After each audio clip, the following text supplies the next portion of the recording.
Italian প্রশাসনের আদেশে গৃহবন্দী ইতালিতে অভিবাসীদের অধিকার আদায়ের নেতা নূরে আলম সিদ্দিকী বাচ্চুর মুক্তির দাবিতে রোমে অনুষ্ঠিত হয়েছে প্রতিবাদ সভা ও বিক্ষোভ মিছিল। প্রতিবাদ সভা চলাকালে লালন পাক নামক স্থানের বিয়া মারানেল্লা সংলগ্ন অন্য চারিদিকের রাস্তায় ছিল 4 প্লাটুন পুলিশের বেষ্টনী। রোম পুলিশ ছিল খুবই তৎপর যেন এই বিক্ষোভ মিছিল এবং প্রতিবাদ সভা থেকে কোনো প্রকার অপ্রীতিকর ঘটনা না ঘটে। আন্দোলনকারীরা বলেন, উদ্দেশ্যপূর্ণভাবে নূরে আলম সিদ্দিকী বাচ্চুর বিরুদ্ধে মিথ্যা অভিযোগ করে মামলা দায়ের করেছে। মামলার অভিযোগ যা আদৌ সত্য না। ইতালির আইনের প্রতি শ্রদ্ধা রেখে সুষ্ঠু বিচারের মাধ্যমে অবিলম্বে নূরে আলম সিদ্দিক বাচ্চুকে মুক্তি দেওয়ার জন্য অনুরোধ জানান আন্দোলনকারীরা। সকলেই বাচ্চুর মুক্তির দাবিতে বাংলাদেশে অধ্যুষিত এলাকা তরপিনাত তারা স্লোগানে মুখরিত করে তোলে। বাচ্চুর মুক্তির দাবিতে রোমের বাংলা কমিউনিটি নেতৃবৃন্দ সহ রাজনীতি, সামাজিক, আঞ্চলিক, সাংবাদিক সংগঠনের শীর্ষস্থানীয় নেতৃবৃন্দ এবং প্রচুর নারী ও শিশু এই আন্দোলনে যোগদান করেন।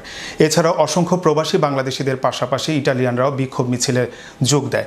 দীর্ঘদিনের সম্পর্ক টেনে তারা বলেন, বাচ্চুর বিরুদ্ধে এসব অভিযোগ সত্য প্রমাণিত হবে না। অভিবাসী আন্দোলনে বাচ্চু সবসময় ছিলেন, আগামীতেও থাকবেন, প্রত্যাশা আন্দোলনকারীদের। তারা আরও বলেন, বাচ্চু 35 বছর যাবৎ রাজপথে আন্দোলন করেছে অভিবাসীদের দাবি আদায়ের জন্য। আজ আমরা রাজপথে নেমেছি বাচ্চুর মুক্তির জন্য। প্রতিবাদ সভা শেষে পুলিশের বেষ্টনীর মধ্য দিয়ে বিয়া মারেন্নেলা থেকে কাসেলিনার মোড় পর্যন্ত আন্দোলনকারীরা বিক্ষোভ মিছিল করেন। তারা বিভিন্ন স্লোগান দেন বাচ্চুর মুক্তির দাবিতে। আন্দোলনকারীরা আশা করেন, সত্য প্রতিষ্ঠায় ইতালিয়ান প্রশাসন সুষ্ঠু বিচার প্রক্রিয়ার মাধ্যমে নূরে আলম সিদ্দিকী বাচ্চুকে মুক্ত করে দিবেন। আন্দোলনকারীদের প্রত্যাশা, মুক্তির পর তিনি আবার অভিবাসীদের বিভিন্ন দাবি আদায়ের জন্য রাজপথে থাকবেন।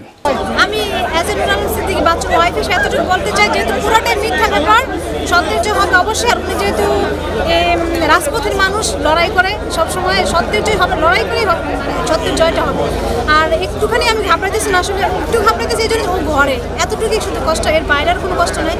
কারণ জানি যে মাঠ থেকে সবসময় অধিকার আদায় করে আসছে, এবার আদায় আমাদের আন্দোলনের প্রতীক বাচ্চু ভাই আমাদের একজন নেতা, ওনাকে বিনা দোষে বাসায় ওনাকে হাউস অ্যারেস্ট রেখেছেন।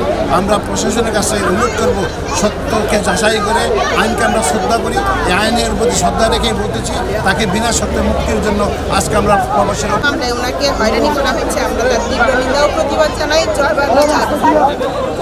Make your next gathering extraordinary with RC Catering.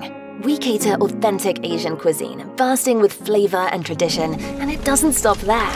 We also create stunning Asian-inspired decor that sets the mood for your special occasion. Let RC Catering handle everything so you can focus on celebrating with loved ones. Don't settle for ordinary. Call RC Catering today on 07949 152 522 and let the magic begin.